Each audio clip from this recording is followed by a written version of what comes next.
मुंबईतील मराठा आंदोलनाची मुंबई हायकोर्टानं गंभीर दखल घेतली आहे। आंदोलन हाताबाहेर गेल्याचं निरीक्षण हायकोर्टानं नोंदवलं। हायकोर्टाकडून आज कुठलेही आदेश देण्यात आले नाहीत, तर या प्रकरणाची हायकोर्टात उद्या दुपारी 3 वाजता पुन्हा सुनावणी होणार आहे। उद्याच्या सुनावणीनंतर काय ते ठरवू असं कोर्टानं सांगितलंय। तर या संदर्भात ताजे अपडेट देत आहेत आपले प्रतिनिधी ज्ञानेश आणि गोविंदकडे आधी जाते। गोविंद, काय सध्या कोर्टानं म्हटलंय? एकूणच बघितलं तर दुपारी 1:30 वाजता ही सुनावणी सुरू झालेली आहे। आता 4 वाजलेले आहेत, म्हणजे तब्बल 2.5 तासापासून ही सुनावणी सुरू आहे। न्यायालयाने वेगवेगळ्या पद्धतीची निरीक्षणं नोंदवत वेगवेगळे प्रश्नही उपस्थित केलेले आहेत आणि आत्ताची जी सगळ्यात लेटेस्ट जी माहिती आहे, ताजी माहिती जी आहे ती या ठिकाणी जरांगे पाटलांना वेगवेगळ्या पद्धतीच्या नोटिसा देण्यात आल्या, परंतु त्यांनी त्या नोटिसा स्वीकारलेल्या नाही आहेत। आंदोलनाच्या अनुषंगाने असतील, नियमांचं उल्लंघन केलेल्या या सगळ्या गोष्टीच्या अनुषंगाने असतील, या सर्व नोटिसा ज्या आहेत त्या जरांगे पाटलांनी स्वीकारले नसल्याची माहिती जी आहे महाधिवक्ता वीरेंद्र सराफ जी आहेत ती यांनी या ठिकाणी न्यायालयात दिलेली आहे। त्याचबरोबर सगळ्यात महत्त्वाचं म्हणजे या ठिकाणी मुंबईमध्ये मुंबईकरांना ज्या पद्धतीने वेठीस धरण्याचा जो प्रयत्न सुरू आहे तो 2 दिवसाच्या आत थांबवला गेला पाहिजे। त्याचबरोबर या आंदोलकांना दुसऱ्या ठिकाणी कुठेतरी स्थलांतरित करा, दुसऱ्या ठिकाणी हे आंदोलन हलवा, अशाही पद्धतीच्या सूचना ज्या आहेत त्या न्यायालयानं दिलेल्या आहेत।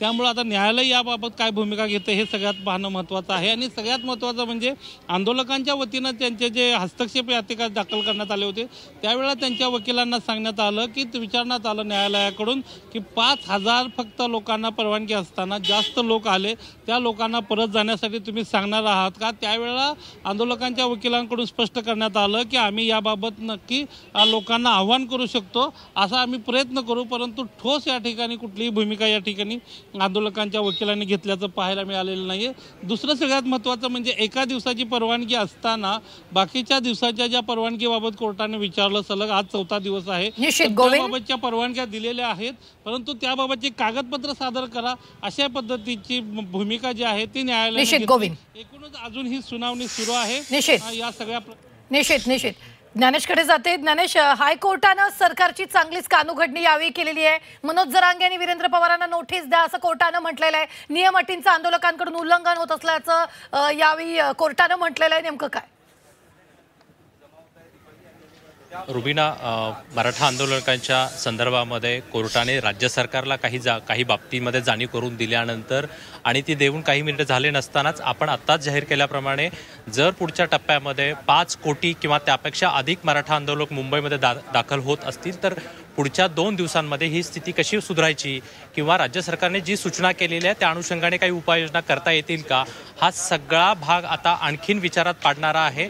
मनोज जरांगे एकीकडे हा आकडा सांगतात नव्याने दाखल होणाऱ्या आंदोलकांचा आणि दुसरीकडे राज्य सरकारला कोर्टाने काही गोष्टींची जाणीव करून दिलेली आहे, राज्य सरकार कुठे कमी पडलेलं आहे या सगळ्या संदर्भामध्ये त्यांना काही सुनावलेलं आहे, ऐकवलेलं आहे। अशा स्थितीमध्ये आता मला असं वाटत नाही की पुढच्या 2 दिवसांमध्ये ही स्थिती सुधारू शकते।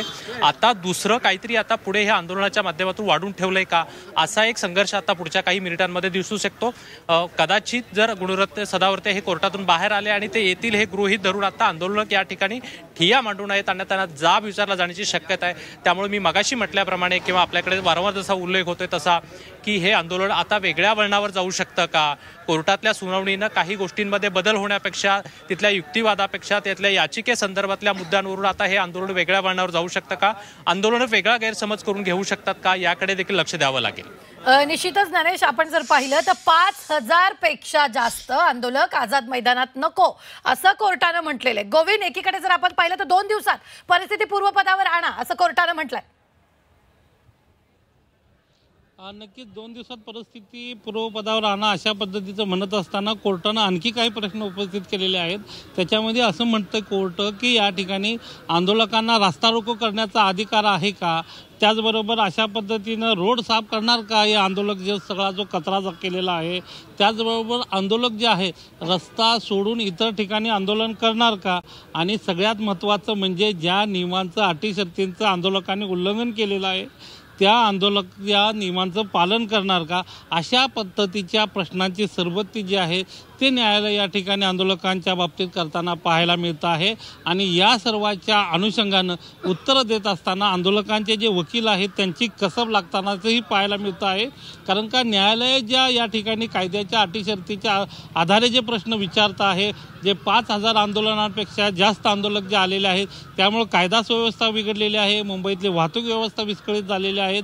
मुंबईतल्या सोयी सुविधांवर जो ताण आलेला आहे, त्याचबरोबर उद्या परवा ज्या वेळेला शाळा महाविद्यालय सुरू होतील तर त्यावेळेला त्यांच्यावर होणारा परिणाम आणि सगळ्यात महत्त्वाचं म्हणजे मुंबईकरांच्या ज्या मूलभूत गरजा आहेत, पाणी असेल, त्याचबरोबर दूध असेल, भाजीपाला असेल, हे जर उद्या मुंबईमध्ये नाही पोहोचलं तर त्याची जबाबदारी कोण घेणार, अशा पद्धतीचे प्रश्न जे आहेत ते न्यायालय विचारतं आहे. आणि सगळ्यात महत्त्वाचं म्हणजे न्यायालयानं आज राज्य सरकार असेल किंवा आंदोलकांचे वकील असेल यांची हजेरी घेतली आहे असं म्हणावं लागेल. अजूनही सुनावणी सुरू आहे. तब्बल 2.5 ते पावणे 3 तासापासून ही सुनावणी सुरू आहे. उद्या याबाबतचा महत्त्वपूर्ण निकाल न्यायालय कदाचित देऊ शकतं. उद्या 3 वाजता याबाबतची सुनावणी सुरू आहे. पण आत्ताही सध्या या ठिकाणी न्यायालयामध्ये युक्तिवाद सुरू आहे आणि न्यायालय एकूणच हे रस्ते सगळे जे जाम झालेले आहेत, आंदोलक हुल्लडबाजी करत आहेत, रेल्वे स्टेशनवर कबड्डी खेळतायत, खो खो खेळतायत, या सगळ्या गोष्टींवर जे आहेत ते प्रश्नाची सरबत्ती करताना पाहायला मिळतं आहे. आणि यांना या ठिकाणी आवर कोण घालणार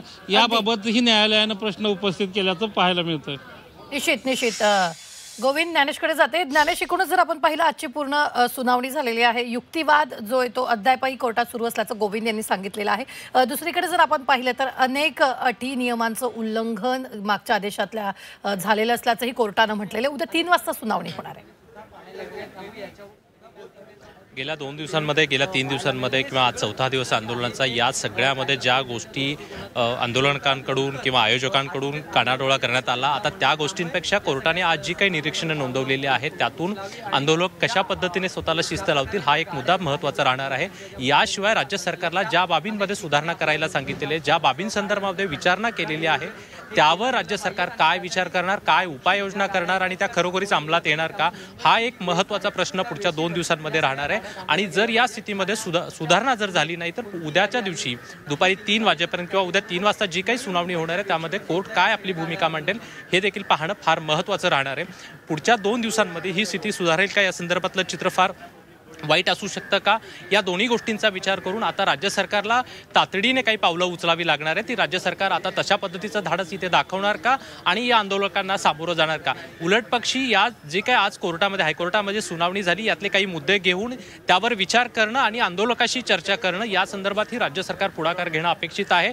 तसा पुढाकार राज्य सरकार घेऊ शकतं का आणि तशा पद्धतीची जर चर्चा झाली, आपण पाहतोय वारंवार आंदोलकांना स्वतः मनोज जरंगे सांगतायत वाहतुकीला अडथळा करू नका, अन्य बाबींमध्ये कुठेही अडथळा होणार नाही याची काळजी घ्या, शिस्तीत आपल्या मागण्यांवरती आपलं लक्ष केंद्रित करूयात, अशा पद्धतीची भूमिका स्वतः घेऊन आंदोलकांना जरांगे हे आव्हान करतायत. मात्र त्याकडेही काही प्रमाणात दुर्लक्ष करून आंदोलक आपल्या पद्धतीने, आपल्या स्टाईलने. अगदी खूप खूप धन्यवाद गोविंद, ज्ञानेश, ताजे अपडेट देण्यासाठी. आपण जर पाहिलं तर मुंबईकरांचं आयुष्य पूर्वपदावर करा असं कोर्टानं थेट म्हटलेलं आहे.